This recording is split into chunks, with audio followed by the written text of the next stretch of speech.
Can you put the podcast on airplane mode?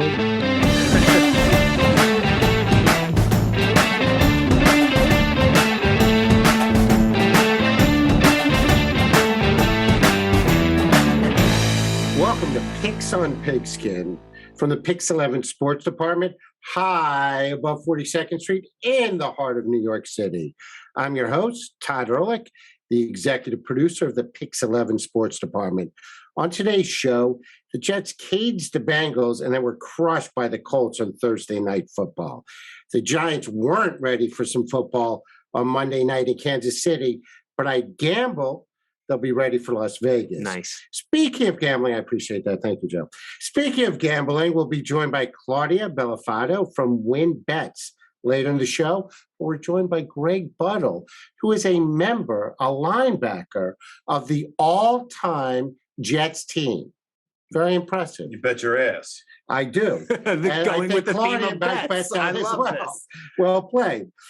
So, Mr. Buttle, Mr. All-Time Player, why was it that Mike White and Josh Johnson could move the ball, but Zach Wilson couldn't? Is it fair to say it's rookie growing pains? So you're producing a show in college at a college radio station, and then someone calls you up and says, "You know what? Produce one here at ESPN Radio," and all of a sudden you go homina, homina, homina.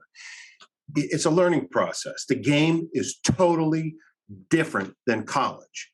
So give the kid a break and let him learn what the pro game is, because he's got as much ability as anybody to throw a football in the NFL. And I think he's got the constitution to make it work right. So some rookie quarterbacks have looked better than Zach, particularly one in New England. So how come he went from college radio to ESPN radio and seemed to look decent? So you know what? Everyone wants to go say that. So let's just lay the facts out. Let's lay the facts out there, okay? The Jets are in a rebuilding mode. The Patriots are not, other than a quarterback. The kid's got plenty of help around him, and he's got a Hall of Fame coach coaching him. You've got a brand new coach in New York. He's a brand new head coach. You got a brand new defensive coordinator. You got a brand new offensive coordinator. You got the kid's coach who died, was killed in a car accident. Yeah, I mean, there's a lot of stuff going out there. So it's not easy. So give the kid a break and give the Jets a break. If they're doing this next year, you can do whatever you want to do on the media.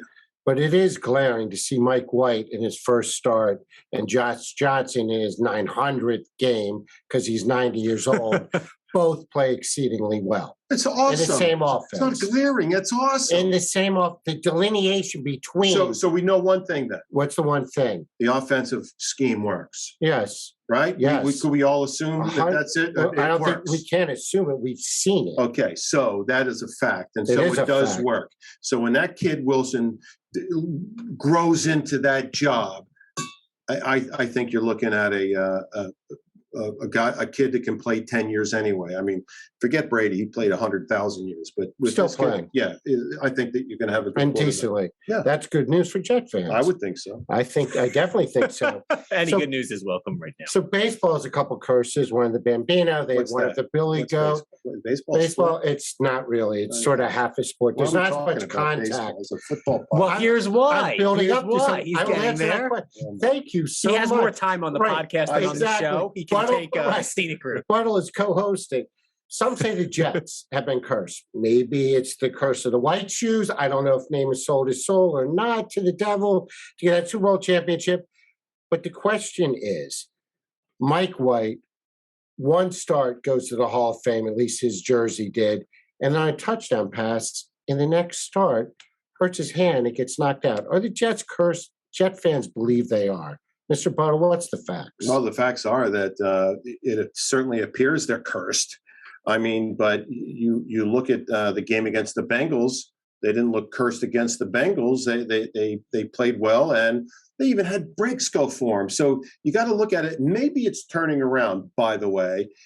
I don't think Mike White is injured for the rest of the season. I think that he might be even playing next week. So the point being is that you can look at it any way you want, but you're only going to know next week whether it's a curse. Because if he doesn't come back and play for whatever reason because of an injury, then I can look at that and go, it only happens to the Jets. It doesn't happen to anybody else. Yeah. So speaking of that, this season was predicated on building a foundation for Zach and the young coaches, which you alluded to earlier.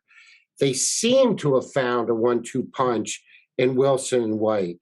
Joe, you've been quiet, which is shocking and upsetting. How would you divide up playing time at the quarterback position in the next couple of weeks? Who would you start? White, Josh, Joe, Zach, how do we figure this out? So I think the first thing that we have to see is Mike White healthy, right? They said he could have come in the fourth quarter, but I don't know if, that was actually the case or that was Mike White just trying to be a gamer and show up for his teammates there. So first, is he healthy? If he is healthy, then I think you got to give the kid another shot. They have some time here to rest up and game plan. And of course, it's the Bills that's up next on tap for the Jets. So I think that's the first case scenario. If it's not him, then I don't think it matters. I would not put Zach Wilson back in there because give the kid a little bit more time to rest. There's no reason to rush him back. And they've got plenty more games on the schedule this season to get more out of him. But, whether it's Josh Johnson or Joe Flacco, I don't think it really matters at all in this one. I think it's just about going and the next body up. Give Johnson another chance because he looked good against the Colts. That's what I would do. Mr. Buttle, Joe Douglas has been questioned a little bit about the building of the team this year. Elijah Moore and Michael Carter both had good games last night. Moore, 7 catches, 84 yards. Carter, 13 rushes, 49 yards. Have people jumped the gun a little bit? Should they see who Zach becomes, Elijah, Carter, see who Salah becomes before they try to judge him? You mean Judge Wilson? No, Judge Joe Douglas. Well, Joe Douglas has done a lot of good things. I mean, what other football team in the NFL has 2 backup quarterbacks that could start? I mean, those 2 Wait could a minute. start. Wait a minute. Did you see them play? Wait, yes, Maybe I saw them play. I saw them both play. Josh Johnson has been in the league for 15 years and he hasn't started. That's correct. If he would have been starting by now. You tell me another team in the NFL that has 2 backup quarterbacks that are that capable. Go on, name them. You can't. Right, Josh went for over 300, 3 touchdowns. Could have been 4 last night. Yeah, it was one and Mike game. White went to the Hall of Fame. Right. So Buttle actually is a point for once. That's correct. Well, I get that, but look, if Josh Johnson was a starter in the NFL, how do you not give he Douglas would have been started. How do you not give Douglas credit for putting those people out there when he took unbelievable media criticism because he didn't go get Joe Flacco? 100%. Listen, I have no problem with that. I'll give you the fact that, look, Mike White proved extremely capable, and which makes the fact that they went out and got Joe Flacco when they did even more mind-numbing because they gave up a pick to get him when they could have re-signed him. Like there was, it seems like a panic move now more than ever in the fact that they went out there and got him when they did. If you had Mike White and you had confidence in Mike White, we're the media, right? We're on the outside. Then go and stand behind your guy and show it. And then he'll show up, obviously, on Sunday, which he did in his first start. Don't make a panic move and then go out and bring in Joe Flacco so you can say something like you have 3 quarterbacks on the roster when they haven't done that all season. I don't know. I don't know why you call it a panic move. Well, it feels like a panic move now in retrospect. Yeah, but feel and reality might be 2 different things. I'm not going to give everybody a break for anything. Right. It's not that I'm on the Joe Douglas bandwagon, but I'll tell you one thing: for a lot of things he does, I like it because it's old school to me. Agreed. It's offensive line, it's special guys, it's quarterback. You've got to have these pieces in place, and if you can get them in place, and by the way, it's a crapshoot. There's not a general manager out there that knows for sure that guy's going to be able to be the next so and so. So, but if you have a feeling that this is the upside, this is what the kid can do, I'm really comfortable with having Mike White as the quarterback and Josh Johnson as the third backup. What do I have to go get Flacco for? All right, so why'd they go get Flacco? Because someone went down. What do you want to bring in? You want to bring in? But you got White and Johnson. But why does it matter? Go get somebody right. Because everyone's. Why give up a pick? Because the pick is negligible after the second or third round. Is Josh McCown on a roster right now? I don't know if he's on a roster. Why not go bring back in Josh McCown off the street? You know, I mean, like to give up a pick, to give up something to bring back. Maybe Joe they Flacco. tried it. Josh McCown said no. Maybe you're right. I don't know everything that. Of course, we don't know. So right. I think we're being picayune about this thing with Flacco. So that being said, but the bottom line is, I think he's done a good job. And again, this is only year 2 for Joe Douglas, right? Okay, and this is year 1 for Salas. So you got to have them work in concert and say, all right, this is what I need. And, last guy wanted this. Okay, you want this. We'll have to meet somewhere in the middle of what's going on. Right. But I think the good news is that Saleh and Douglas are both on the same page. And I like Joe Douglas too. I think he's going to be a good GM long term. I think the criticism, which I think is fair, comes from that first draft class right now. I mean, when you're looking at it, Denzel Mims had a couple big drops again last night. Becton has struggled to stay on the field. They drafted a quarterback that's no longer on the roster with a relatively high pick. So that draft class, Ashton Davis, I don't know what he is right now out there. Neither do I, but he could be injured. I don't know. Right. So the criticisms though have come from that draft class. And I think this draft class early on, they're showing signs of promise. So, you're not going to grade them on this draft class for 2-3 years, but we'll see how it shakes out. I do think we have to pump the brakes a little bit. But again, he's not getting the criticism that the other GM in town, Dave Gettleman, is. So we'll see. So last chat question. As a former player, Mr. Buttle. Oh, okay. The Colts, well, you played a little bit too. I wanted to make sure that wasn't for Mr. Buttle. Last night, the Colts, they seemed to be scoring at will, put up 45 points. They run a trick play to Danny Pinter. They throw a touchdown. Is that adding insult to injury? If you were a player on that team, would that have aggravated you? No, and I'll tell you why. Because I'm a professional. I'm not some college knee-jerk reaction kid. I'm a professional athlete, and the game is to go out there and win and play for 4 quarters every single minute of the game. And so that. If you think that someone's just going to ease up on you because they've outscored you by 30 points, you're nuts. I always say this, is that everything is a learning experience for each team. The 3-5 Indianapolis Colts gave away 3 games this year because they didn't finish the game and they turned the ball over. And you almost saw it again when the Jets played the Colts. The Jets came back and are going to make it a game. Yeah, they almost cut it to one possession. The chip pass was incredible. Right. You sit down and you go, oh, my God, the Colts are going to do this again? Yeah. If I were the Colts, I'd have done the same thing. And you know what? You put something on a piece of paper and on film that another team has to think about. So now every team playing the Colts has to think about, oh, we got to watch this play. We got to watch that play. But I think Frank Reich did the right thing and make those guys out there play the whole game, as he did with Carson Wentz. Right. I don't care. Coaches really don't sit around there and say, I'm not going to play the guy because it might reduce our draft pick loss to him if he. That's crazy stuff to me. No, but the whole reason that they thought they were, I think, throwing the idea of taking Wentz out was because of possible injuries, right? Who's they? The broadcasters who were on the game. No, 100%. Right. But look, it shows in this league right now, where offenses are as prolific as they are, where passing games get the benefit of the doubt more than ever. You can come back. I mean, Tom Brady comes back from 20 points down like it feels like every week. It's ridiculous. And he did it in the Super Bowl. But even the Jets, right? They were down 11 with, I think it was like 7 minutes to go against the Bengals. They managed to come back. You can't take your foot off the gas in the modern day NFL. And I'm never going to be upset when I see an offensive lineman score a touchdown, because that's just fun. And they need a little bit of love out there, I think. So the only thing better than that, I think, for them would be a pancake block.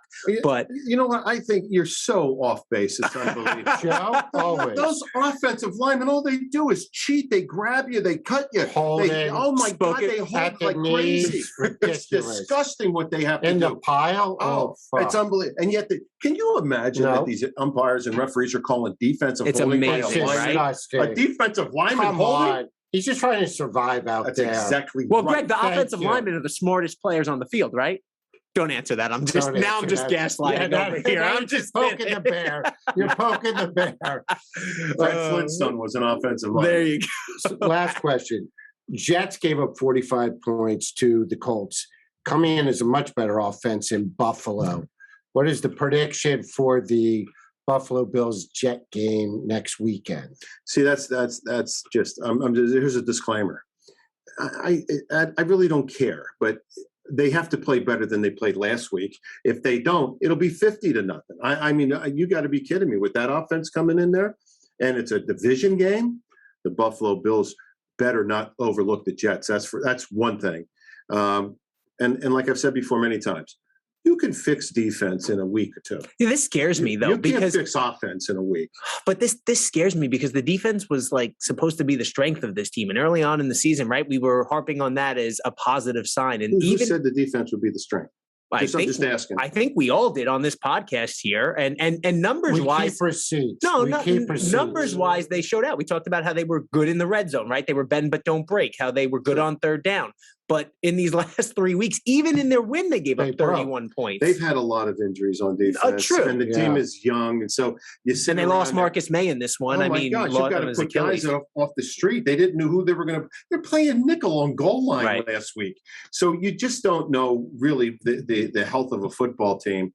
And we don't know if they were healthy or not this game. Everyone's lying on the injury report. But, you've got guys out there that are if they get the call, they're going in and play. Now, being prepared is another thing, okay? Can you get new guys to come in there on a short week and be really game ready? I don't know. That's tough. Prediction? I think the Buffalo Bills beat the Jets.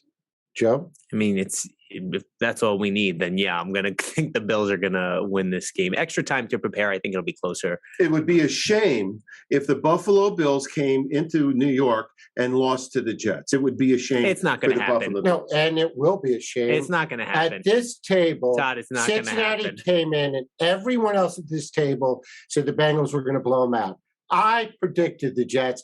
I am telling you right now, the Jets catch the Bills and beat them 17-16. Defense shows up. And that's the end of the Jets portion of this podcast. Thank you for listening. I'm done with you. All right. So let's do this. The Buttle portion of the show is thankfully over, and Joe and I barely survived it, as always. We suffer him all the time, but he's so gracious with his time. You feel bad. You got to keep him involved. We love him. And surviving it is part of the whole thing, try to build character for us. But who we have now is Claudia Bellofatto from Wynn Bet. And she joined us on Monday night on the Monday Blitz when we had the Monday Night Football pregame show. She killed it there and was kind enough to say she would join us on PIX on Pigskin. Claudia, thank you so much. Thanks, guys. Happy to be here. I'm honored. It was fun to see you guys in person, so I'm glad we're keeping it rolling here. Absolutely. And it's awesome that the schedule lines up, too, for us here with Big Blue, obviously, taking on the Raiders this week. Yeah, that should be a fun one. I wish it was here so then I could go and kind of give you guys the scoop on it, but it'll be over there. You are always welcome in our PIX 11 studio. You just tell us when you're in town and we will make a slot for you. Trust me when I tell you, always welcome. And Claudia, there's always Zoom. So don't be surprised if you get a call from us. I'll do it. Or bi-weekly, Claudia. I'm in. Okay. Well, she's got to keep picking winners, though, like she did on Monday Night Football. Obviously. I mean, she killed it Monday night. Fire. She always kills it. Thanks, guys. I'm trying. What would you say your batting average for the year is, Claudia? For the fans out there and you're gambling. Yeah, I've actually been keeping track, and it's bad because the past 2.5 weeks I haven't been. I went 13-2 about 2 weeks ago. That's pretty good. So 13-2, Claudia, just quick question. Would fans at home be making money if they followed you and they were 13-2? Yeah, so it's funny, and I guess I can say it here because I'm not saying, who gave me the money, but I gave out, and I never charge people for the plays because I have my own show and You're a fantastic person. That's why. You're a giver, Claudia. You're a giver. I mean, it's funny because some people, they call themselves handicappers and they'll have a whole system on their computer where basically they'll plug in numbers and that's kind of how they handicap the game. So I just sit down with my computer and my Warren Sharp book and I listen to, NFL Network is constantly on my TV, and that's how I handicap games. So I really do put hours into the research. And, I want to make sure that I'm convincing myself of a line before I do to anyone else. And so if you do follow me on Twitter or Instagram, I'll put out plays and it's never just, hey, I'm taking the Raiders -3. that's it. I'm always going to tell you why, because in a good example of this is when I was a contributor for MLB Network, I'd go on there and they want me to bring 5 plays to the show. Love everyone over there. But I did tell them at some point, I'm like, first of all, I'm sort of, pushing these plays because often you're not going to find 5 plays that you really like, that you're really confident in. So instead of going in and saying, oh, this one's a lock, I love this K prop. No, but here's the research I did behind it. This is where I see the edge. And then the next day I would get people reaching out to me like, hey, thanks. I didn't end up taking the K prop, but this helped me for, a hitting prop for the other team or something like that. So I think that process has kind of helped me along. And of course, it feels good when people say they won money. So after the Yankees Red Sox elimination game, I gave out, it was just 2 plays, but they ended up both hitting. And the next morning I had like $4,000 in my Venmo just from random strangers saying like, nice. Hey, thanks. Oh, I'm like, works. wow. I'm like, nice. I got to start giving my Venmo out more. Right. This is great. I'm like, I don't know how you guys found me though. That's fantastic. Found me on Venmo.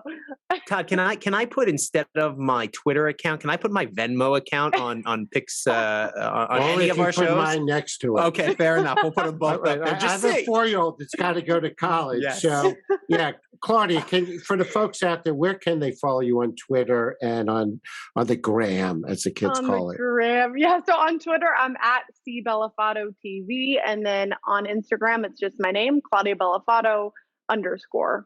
Someone out there has my name. Bellofatto for the fans at home so they find you immediately, please. Yeah, of course. It's B as in boy, ELLO, F as in Frank, ATTO. And if you butcher it, if you just type my name into Google, it'll come up. So it's great to have a fellow Paisan on the podcast. I'm not going to lie.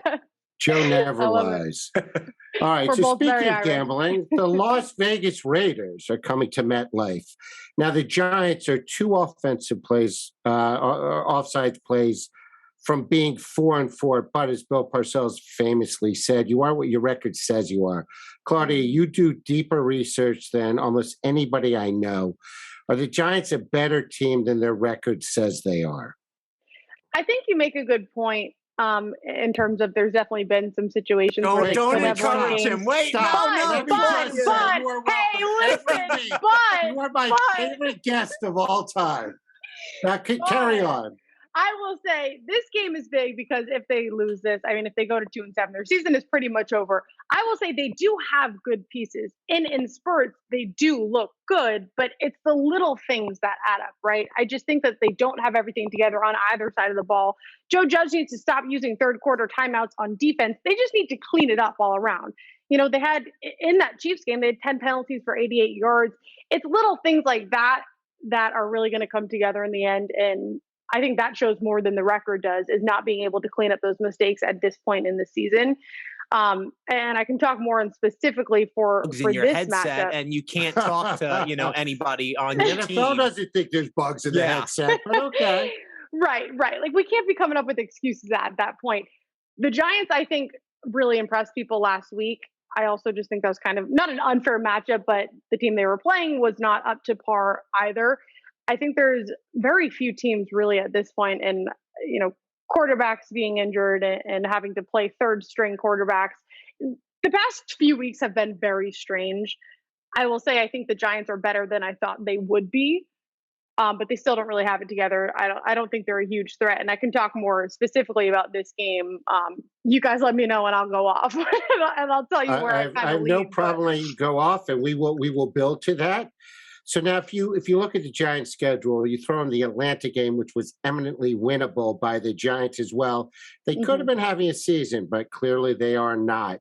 Seems to be a lack of discipline at the most critical times. Yeah. Claudia, do you feel like that comes down to coaching? I think, and I've had this but I've had this discussion with a lot of people. And I just mentioned the issues, with when you're calling timeouts and if you're actually using it to your advantage or if you're giving an upper leg to the other team, which we've seen in a few instances with Judge. But I don't think you can put it all on a coach, because it really comes down to whose hand the ball is in and where that ball is going and how the defense is playing. So I don't think this all relies on the coach. But again, there are pieces to this Giants roster that I think it's tough to say. I don't want to put it all on one person because I think, Daniel Jones has stepped You're too up. kind. I am, but nice. you know what the problem continue is? to be nice to me. But it's true because I don't think that's fair to say it is really anyone's fault. I just think that this team hasn't been able to put the pieces together yet. And that's a building process. That's like with any team. Like even the Patriots right now, that's my team. They're still learning, but this is a rebuilding year for a lot of organizations. So I wouldn't say it's fully coaching. But this wasn't supposed to be a rebuilding year for the Giants. They went out Right. and they invested in the offseason. They brought in Kenny Golladay. He's been pretty much a bust. I mean, he had one game against the Saints. Yeah. They invested in a couple pieces. And, John Mara said before the season, this team needs to finish above 500. That seems like a pipe dream at this point. But right. We've seen stranger things, I guess. The show on Netflix, we've seen stranger things. That's about all I can say. Well, yeah, and it looks like I have NFL Network right now up. So Barkley's going to be coming back. It looks like after fall. See, the biggest thing with me and injuries is like right now you have OBJ out on the market. Like, is that a move that they really should be making? Is that really going to make a difference? I don't know. Who should be making? You mean the Browns getting rid of OBJ?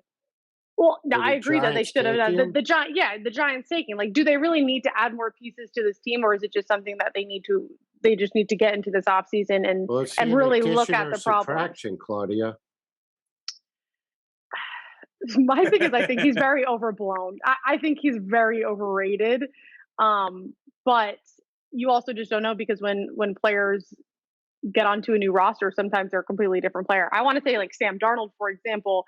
When he went to the Panthers the first few games, I was like, all right, damn, is he really as bad as we thought he was? Or was it just that organization he was Jets, with? Claudia, in the first game. Right. I would look good against them, and I'm 90. What I'm saying is it looked like he was making better decisions. It looked like he was a little more comfortable. And so I do think that when you have different pieces around you, it's going to kind of show your true colors because I think you can get into a rut with certain teams. But I just think that OBJ is overrated. But either way, long-winded answer. I think the Giants just kind of have to go into the offseason and take a look at kind of where their weaknesses are and how they can use the puzzle pieces that they have now to get better. So, Claudia, how as a handicapper, how do you look at this situation? Gruden resigned. Mm-hmm. Meanwhile, they in 2 straight games scored 34 and 33 points against Denver and Philly. And then this week, the very, very sad and horrible Henry Ruggs situation. So the Raiders are coming in certainly with a lot of distractions. Mm-hmm. How does that go into your thinking as a handicapper? Yeah, it's a tough situation. And I have on my show on Mondays, I'll have the traders, so the bookmakers, the actual people who set the lines at Wynn Bet. They'll come in and I'll talk to them. And we talked about it when, of course, they're very different situations, but the Urban Meyer situation, we discussed that and how that was affecting the games. And a ton of money was fading, that team because of the Urban Meyer situation. And then when the Gruden situation came up, a lot of people were fading the Raiders because of that situation. But us on the outside, we see, they bounced back. They actually played really well in that game. This is a little different because they're actually losing one of their weapons who had a really big impact on the field. So I'm not as worried about kind of like the locker room situation and maybe the mood of the team. I'm sure it's not great, but I do think that this team is pretty resilient in what they've come back from. I will say bettors, it's a little different for them. I have a feeling, and I haven't gotten the exact numbers yet. I'll probably get that later today. Just how much money we are seeing on the Raiders, but bettors do take that into consideration. I don't as much. I'm not really taking in, I don't want to call it the drama, but the off-field issues, but I'm definitely taking into consideration the fact that, they just lost a big piece to their offense. And so not to be, not emotional about it, but it's like, okay, well now I know they just lost one of their weapons. So this is a game I'm probably going to look to a prop here because I don't know how they're going to do without him. I don't know if they're going to be a little more emotionally invested in this situation than they were with the whole Gruden thing. So that's why, and I can give my reasons why I do think the Raiders have the edge overall here. But this is just kind of a good scenario, not to make myself, I feel like I sound like a terrible person saying in a situation like this as a handicapper, when a player is taken off of a roster for whatever reason, it's usually a good time to step back and say, all right, we don't really know how the team's going to react. Let's maybe go to a prop then here. It does make you sound like a terrible person. I'm sorry to say this, but gamblers and degenerates like us all. But we sound like a wonderful person that you are. You look for the edges. It's a shame. We're all terrible. You said I had a good point earlier. I'm a big fan because of that. Yeah, I mean, look, not to make light of the actual situation that happened, but when people are looking for edges all over the place here, and that's what they're looking for when they're placing their bets. So, however you read the situation when you're making that wager is unfortunately part of what goes into it. And really, we shouldn't have to be talking about this at all if you had just gotten a car, and when I say a car, I mean a ride home rather than driving here. And look, we had some whole situation with Kadarius Toney. Don't know if you saw the tweets, but he came out this week and said basically that we needed to ease up on Henry Ruggs, and he knows he made a mistake, but there are just so many mistakes that were compounded in there. From one, getting behind the wheel to driving 156 miles per hour, especially when you have all of these resources at your disposal. But we'll table that and let that play out and focus on the action going on and around the field here for this week. So breaking news at the time of the podcast, Saquon Barkley. We need a sound effect. I love it. And Xavier McKinney. That's very good. I like it. We now have a sound effect. This is a high budget show, Claudia. I love it. So Saquon Barkley and Xavier McKinney were removed from the COVID list on Friday. We're not sure if that means that Saquon will play for the first time since he injured his ankle in week 5 against the Cowgirls. He has missed 3 games, but it should be the first time that he practices since the injury.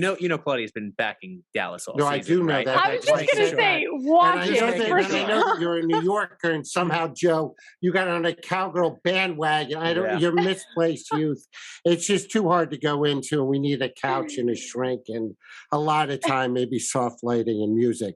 So the question is, if Barkley does come back and is able to play, besides obviously his talent on the field, Claudia, how much do you put into the emotion that he could bring the Giants team as a positive? I think it's definitely going to be a big impact. I'm always very hesitant, especially with Barkley in particular. Like preseason, a bunch of my buddies took him in fantasy, and I don't know what it was in my gut. I'm just like, I wouldn't do that. I was like, there's certain players in the league where you just know, like I even said it with Christian McCaffrey. There's like even Gronk in some scenarios. You just know some players that are pretty physical and that have had injuries in the past, injury prone. Yep. Like I call them like broken glass. It's like you just are expecting it to happen. I told everyone not to take them. Everyone took him. He got out. So it's going to be great to get him back, but there's also a sort of like I almost hold my breath when we see. It's like when Jameis Winston throws the football, I hold my breath until someone catches it. When a player who comes back from injury, well, he's injured, so you can breathe for the rest of the season. Right. But you know what I mean? It's like certain players who come back from an injury, I'm kind of holding my breath, waiting to see what happens. And that's why you see, if you look at pretty much every roster right now, like except for the Chargers, there's a million players who are limited. Everyone's pretty banged up at this point. So it's hard for me to believe that he's going to come back and be 100% when he is fully back on the roster, ready to play. I think even if he says he's ready, he's not going to be cautious. There's going to be some sort of something in his head where he's not going to be 100%. But I think it's always good for any team to get one of their key players back. And so did they say, because I know I saw it on my TV that he was coming back. So is there a chance he plays in this game? There's a chance he plays. He's going to practice, but, at least he's off the COVID list. So that's a big hurdle. Yeah, no, that's huge. And I guess I could say one of the big advantages for the Giants too is I don't love to use weather as a huge factor, but I mean, it is cold in New York. I was just you there. Were just I was here, shocked. and I was honestly and you should shocked come back. I brought a very thin coat, so when I was there, and that's me. I live Shame in Vegas on you. now. You're a New Englander, though. Right, I know. You should know better than that. We have no chowder to keep you warm. I've been in Vegas for a few months, and I'm like, yeah, everywhere is this hot. That blood thins out really quickly. It really does. But I mean, right? So that's a good point. The Raiders are kind of used to this Vegas heat and playing here and practicing here. So I think that might be one advantage that we're not taking as much into consideration that I do think is important is that it's cold in New York and the Giants players are used to that. The Raiders are used to the Vegas heat. But I mean, the Raiders, I think, are just the better team here, even with the drama and the emotion that's going into this. And I have my reasons why. I don't know if you guys want to get into that yet. Obviously. Yeah, let's get into that. Yeah. And there's a lot of, so I should say, like, the way that I handicap these games basically is I'll kind of go through the slate and I'll go with my gut first. So the past few weeks have not been lovely, just with all the injuries and the quarterback injuries that we've been seeing, and the lines are super inflated. And just, I've been staying away from the majority of the slates. I've been leaning on a lot of props, which have done me well. I will also say, I honestly usually don't go with sides or totals, just because I do see more of an edge with props. But when it comes to parlays and it comes to teasers, if you can find good value, then of course you want to go with the side. So this was one game where the Raiders laying 3 against the Giants. Raiders coming off of a bye week, right? So they have the rest factor. The Giants coming in on short rest. I do weigh that into consideration. I think that rest is a huge component of this. Of course, the Raiders with their off-field issues, all of that weather. But then if we're just looking at numbers here, the Raiders are 4-1 straight up in the last 5 road games. They're not only rested, they come in with a clean report injury-wise. Tight end Darren Waller, running back Josh Jacobs, both return to practice. Their offense and defense are clicking in terms of passing on both sides of the ball. So in terms of passing, I'll get to rushing after, but they're allowing the 9th fewest passing yards. They're producing the 2nd most passing yards a game behind the Buccaneers, which I don't think people realize. Like, I'm staring at stats all day, and it surprised me even. I'm looking at the same damn chart every day, and I go and I'm like, wait, they're producing the 2nd most passing yards behind Tom Brady. Like, okay, Derek Carr. But it's the opposite case for rushing on offense, right? They're producing the 4th least rushing yards a game. So the key for the Giants here will be limiting the pass and forcing them to run. Again, I mentioned if the Giants lose this game, not looking great for this season. Right. I do think that they have some pieces where they can put it together. I've seen it in spurts. I do think that there's some hope in this team, but in this scenario, I just feel like the Raiders have more of an edge on both sides of the ball. Again, go ahead. It's impressive because Kenyon Drake did a great job filling in there for Jacobs while he was down, and now they get Jacobs back. And you mentioned the passing yards. I mean, one big reason for that was Ruggs. He was that deep downfield threat and definitely had some big plays throughout the season there. So the timing of as they lose him in this and then get Jacobs back is just really interesting. Wouldn't be surprised if we saw a shift in the game plan. And then, of course, the weather getting colder too. What do you think about the job Rich Bisaccia has done taking over for Gruden? I think he's done great. I thought it was one of the more seamless transitions that I've seen. And I don't know if it's because I just listened to, his post game conferences or whatever it is, or when all of the drama was going on. But I think a situation like that could phase someone in a big way. And he seemed very comfortable with it. And I read some articles about players saying that they respected him a lot. And of course, that's huge. The player coach relationship is big. The fact that they came out in that first game where Gruden left and it was Bisaccia's first time coaching, you wouldn't have known if you were just if you weren't an actual football fan, I guess you could say, but you didn't really know what was going on and you watched that game, you wouldn't have known that this drama was going on. You wouldn't have known that that wasn't their regular head coach. So I think kudos to him. He's got thrown into kind of a crazy situation that he obviously wasn't expecting, but he seems like he was ready for the role. So yeah, I think he's done a great job. Yeah, and people all around the league definitely touted him. So if people are going to play the Vegas Giants game, what is your recommendation with Barkley being up in the air? Do they wait until the inactives are announced? And how much weight do they put on that? Yeah, so what I would do is, and it really depends too, the prop numbers aren't out right now. If you're referring to props, when I'm handicapping this game, I'm just going to say that he's not playing. But that's also because I'm not taking a side here. So of course, if you are leaning more Giants, then yeah, you would want to wait and you would want to see his availability. But again, I do think if he's available, they're going to be a little cautious with him and maybe limit him. And I'm not saying it's going to be a blowout, but if it is kind of a blowout, they're probably not going to want to. I want to say they're probably not going to want to force him to play out there because he is probably going to carry a lot of the weight that they would need in trying to get points on the board. But that is something to keep in mind. So I wouldn't put a ton of my consideration into him playing or not playing, just because I think even if he's available, it's not going to be 100%. So this is the portion of the podcast where oh, I think I lost you guys. I think Barkley does play. I think they end up coming back. And I think even on the short rest, so much turmoil going on with the Raiders. I think the Giants pull off the upset here at MetLife. I'm going to go 27-24 G-Men. Claudia, are you willing to? Oh, okay. Listen, they covered for me. I just wanted to cover on Monday Night Football. They did that for me. This time I think they get over the hump. Okay. Honestly, I never do game predictions ever because I feel like I always jinx myself. I don't even take sides usually because I usually jinx myself there. Listen, we accept coin flips. If you have a coin, you could say on this podcast, heads Giants, tails Raiders, flip it and tell us what comes up.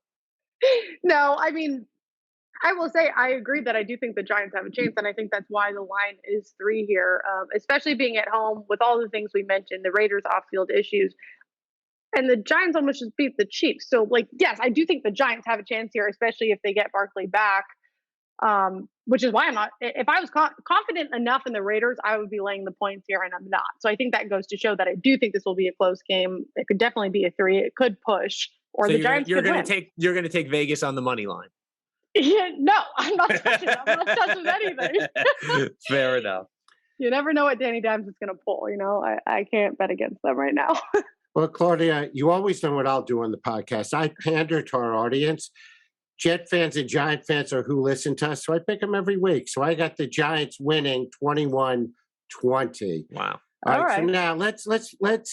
I have a 4-year-old. I'd like to put him through college, no pressure. And we've got other people out there listening. I just want to upgrade the podcast equipment. That's all I was. A sound effect yeah. here. Well, trying to put his kid through we school. have mics, right? I do want to put my kid through school. So let's open it up to you and some of the prop bets or some of the things you're looking at that you like for this weekend in the NFL. Yeah, definitely. So I will say for that game, with the Raiders and Ruggs issue going on, I'd maybe just some players and numbers to keep in mind. Hunter Renfrow leads the team with 38 catches. Darren Waller is a top receiving option. So maybe look to those two. Again, we don't have the prop numbers out yet, but that's probably where I'm going to be looking. But I have a parlay this week. And for those, if it is legal where you live, so New Jersey, I'm sure for New most Jersey, of you. over to GW, bike across the GW. It's all good. Right. Yep. So Take if you New Jersey Transit. If you head to the Wynn Bet app, I actually have a parlay every week. So it's like me, Nick Mangold, Ocho Cinco. They'll kind of put up a parlay. I put up my own. So this week I got the Patriots laying 3.5, the Rams laying 7.5. So Patriots playing the Panthers, Rams playing the Titans laying 7.5, and the Chargers laying 2 against the Eagles. So this is a bet with Claudia parlay. You can get it at plus 596. Woo. So if you put in 100, you get around 150 back. Nice. I am going with the Patriots. I think that was one of the first, like I mentioned to you guys, I kind of went through this slate, and then I'll pick out a few games that I feel like I have an edge just based off of gut. And then what I'll do is I'll go to the numbers and see if my gut feeling actually works. And so with the Patriots, it did here. This opened at 3. It got moved to 3.5. We saw some movement waiting to hear on the news of Christian McCaffrey's return. I haven't seen anything final yet, so we might even see this move when it comes to game time. But the total opened at 43. That got taken down to 41. And I talked with the bookmakers early this morning, and basically what they said is, and there's question around Sam Darnold and Christian McCaffrey. So all of that stuff is definitely going to play into it. But the bookmaker this morning even said, I think a lot of people are underestimating just how good this Patriots team is. Yeah. And I think at this point, people are realizing that they're better than there are. And not to go off on a tangent, but I think one of the biggest issues we're facing That's all right we now, do here. We only go off. Right in. This podcast is all tangents all the time. It's mostly just trying to get the train back on the tracks. Yes, that's what we do. I think one of the biggest issues overall this season is everyone had, and I don't know if it was a mix of COVID or it's a mix of so much hype around the draft and a lot of these rookie quarterbacks or what have you, but I think there's been such high expectations for certain teams like the Chiefs. There's been high expectations for these rookie quarterbacks. There's been high expectations for franchises like the Patriots who have done so well. And so it's like, okay, we got rid of Cam Newton, we got Mac Jones, we should be really good. And then they weren't playing as good as everyone thought. And it's like automatically the Patriots suck. Like, no. Well, yeah, it's a week-to-week league. Overreaction Monday is the best time of the week. But I think the Patriots was definitely one of those teams because everyone's like, oh, Belichick's not that good. They needed Tom Brady. But hey, we just rebuilt this team, you know? And yeah, he's all right. It's whatever. I will say, he can't dress. He used to be the Natalie Cladd, Bill Belichick in Cleveland. He goes to New England, and for some reason, he's got hoodies and kind of, it's a mess. It's a beautiful thing.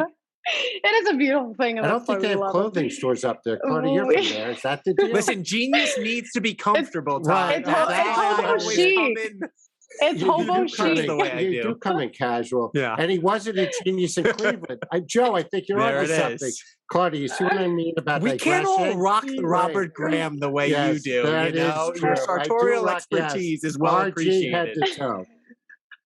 Talk nice about my coach over there, right? Yeah, Claudia, please get the train back on the tracks, would you? Back on the tracks. But I will say at this point, I think, and like the bookmaker said this morning, people are respecting the Patriots a little bit more. And it makes sense. You know, they've won 3 of the last 4, including a big win over the Chargers. So my thought process here with this matchup against the Panthers is they did just beat the Chargers, who have one of the best pass defenses that they've faced this season.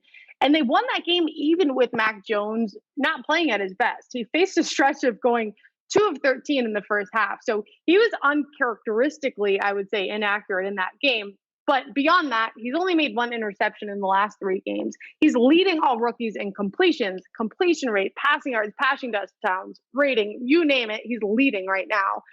And I think the Chargers were a good preview to this game because not only were they a defensive threat, but they were a threat on offense. Maybe not as much as they have been in the past, but still they were. So now we're looking ahead to this game. So the Patriots face another tough pass defense, and the Panthers even better. But they're taking a step down offensively in terms of competition, right? So whether Sam Darnold plays or not, he's 0-3 in his career against the Patriots. We know the story. See and goes. He played for the Jets, Claudia. It's not really fair. No. Listen, Bill Belichick, though, is a genius, He is a genius. He made Justin Herbert, who we're talking about early season, like an MVP candidate out here. He just made him look pedestrian. And then he has experience against Sam Darnold, and we've seen Sam Darnold struggle this season against good defenses. I think he's going to be in for a very long week. Let's not forget the Giants defense got to him 6 times. So I think he could be in for a long day back there. Yeah, if he plays. I mean, right. I still, I just checked too. So PJ Walker will be under center. If so, he took all the first team reps in the last practice. So, but we have seen a lot of changes with quarterbacks. So I'm not really going to take that into too much consideration because either way, this team as a whole has one of the worst passing games in the NFL. They've completed a league low 59% of their passes this season. They rank dead last in the NFL in yards per play in the last 3 games. And whoever is playing at quarterback is going to feel pressure because New England's allowing opposing quarterbacks to complete just over 60% of their passes. That's the 3rd lowest in the league. And I don't think people are really recognizing that enough. But I'm sure the Panthers are aware of that. So I will say there's no denying the strength of the Panthers' pass defense because I know I've had some people on Twitter after I posted this say, oh, well, this and that. I'm fully aware of that. But the Chargers also had a top 5 pass defense, and the Pats were able to run on them effectively, and they were able to get a win even with Mac not playing at his best. They had their starting quarterback and a better offense than this team. So I feel very confident in the Patriots covering here, especially because it's only 3.5, right? So we don't need a full touchdown. I never really like laying over a touchdown on the road, but at 3.5 here, all I'm going to say is beware the hook. You know how I feel about that. 3.5, always a key number. If you can buy it down to 2.5, buy it down to 2.5, where that's available out there. Listen, I know you've got a full slate, so let's run through the last 2 legs of your parlay quickly here. Give us the 10,000 foot view. You're on the Rams and the Chargers. Yeah, so Rams, the Rams-Titans thing, it really just comes down to where they gained and where they lost. So Titans are now without their most valuable player in Derrick Henry. Not only did they lose him, but now they have to face an even better Rams team. So Ryan Tannehill, poor guy, not only has to face Aaron Donald, but now Von Miller. That's just as scary. And Leonard Floyd is no slouch. Jalen Ramsey, pretty good at taking away your top wide receiver out there. I got a feel for Tannehill in this one. Yeah, that's brutal. And then you just lost your best weapon. I mean, and the line shows it too. I want to talk about this line movement because it's significant for non-quarterback players.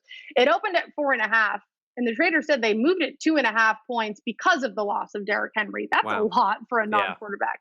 And then they moved it another 0.5 because of the addition of Von Miller. Again, and Von Miller is not like the Von Miller that he's not in his prime, but he's obviously still a huge addition. So I'm definitely going with the Rams here, mainly based off of the loss of Henry and the addition of Miller, because the Rams were already a top defense without him. So having him is only going to help them more. And I have a bunch of stats to back that up, but I won't waste any more time on that. Hey, listen, follow her on Twitter. She'll put it out there. If you want, she's got the receipts. If you want, follow her on Twitter. Check them out there. But for the last one for you here, tell me the Chargers this week, 2.5. Was it 2.5? What do you have it at right now? Yeah, so this opened at 3. We're definitely seeing an overreaction here to last week, right? The Eagles blew out a terrible team in the Lions, and the Chargers lost to a terrible team. So I honestly feel lucky to get them only laying 2. The Chargers need this win. I think they're too good of a team to lose 3 in a row. The issue that everyone talks about that I'm fully aware of is the fact that they have the worst run defense in the NFL. Right. That's an issue. The Eagles have a strong ground game offensively. So you would think, okay, I don't really want to touch this game, but the Eagles starting running back Miles Sanders is out. Jalen Reagor starting wide receivers, he's limited among others. And if you look at their wins, Falcons, Panthers, Lions, doesn't really impress me. And the offense may be seeming... And we've seen the Eagles completely abandon the run at times this season. You think back to that Monday Night Football game, they had 2 runs against the Dallas Cowboys. Yep. Exactly. Cowgirls. And they don't you can say it. Watch it. And they don't want to rely on their passing game because their passing offense ranks 27th and the Chargers defense ranks 5th in passing defense. Well, so I just think that there's really growing like a flower and you got to the roots are strong. You know, they're watering it every day. And there's a lot of progress under the surface. Right. But not yet, and I don't think that's going to happen here, especially with the Chargers knowing that they can't they can't lose another game. This one is big for them. They don't have any major key injuries. And I would say the last thing I will say, it sounds weird to say this is a silver lining, but they've been making a lot of mistakes. They've been dropping a lot of passes. Those are things that they can clean up, and I think this is a good opportunity for them to do that. I mean, you're too young to know this, I think, but the Chargers feel like they've been doing this for 2 decades now. They feel like they find ways to lose games regardless of who's there, whether it's Anthony Lynn when he was coaching, whether it was Phillip Rivers and LaDainian Tomlinson back in the day. It is amazing how that franchise finds ways to lose games. And God bless you if you're a field goal kicker out there, because whether it's an extra point or a missed field goal, it seems like it's inevitable. Yeah, exactly. But that changes this week. This week. It's the Eagles. It's not the AFC Championship. Yeah. Okay. So, Claudia, are you saying you're on the Eagles here? No. I'm with you. I'm with you very much so on the Chargers. I'm always with you on everything. So, Claudia, because we want you with us again, we'd like to wrap this up. We promise we want to take up too much of your time. But before we let you go, could you tell us a little bit about the Wynn Bet app, if there's any promotions for folks that listen to you and are fired up to make some money, if they're new users, are there any promotions? And just tell us a little bit about the Wynn Bet app. Yeah, of course. If you guys download the app, we'll have a whole section for the promos, but we literally have something every day of the week. For new users, you'll get a risk-free bet up to $1,000. But we're also running this promo right now, which I have to laugh at because it just seems ridiculous. It's literally free money. If you put $1 down, I like that. You get $100 if any team scores. So it can be an NFL team, it can be a college football team. You get $100 if you put $1 down. It doesn't even sound like it makes sense, but that is the promo going on. So break out your phone, download that app, and drive to New Jersey because you want to do it legally. But yeah, we're giving out free money over here. So It's a beautiful thing. And you can check out the Bet with Claudia feature there as I'm on the Wynn Bet app right now, plus 596 on that parlay you just laid out for us there. So not too bad. $100 will win you almost 600. Take it to the bank. We're gonna lock it up. She only picks winners when she speaks with us. So only it's 100% accurate. 60% of the time, it works every time. Right. Consider it's your first time with us, and the games haven't been played yet. I'm going with your perfect. It's just the way I feel about it. We'll see. We'll see. There's ebbs and flows, you know. So, Claudia, thank you so very, very much. For those of you out there, good luck to the Jet fans, the Giant fans, and the fans of money. We bring it all to you on Picks on Pigskin. That wraps it up. Thanks for listening. Talk to you next week, everybody. Thanks, guys.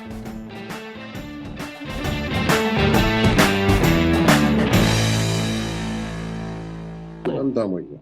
I'm done with you. You're dead to me. That's exactly right.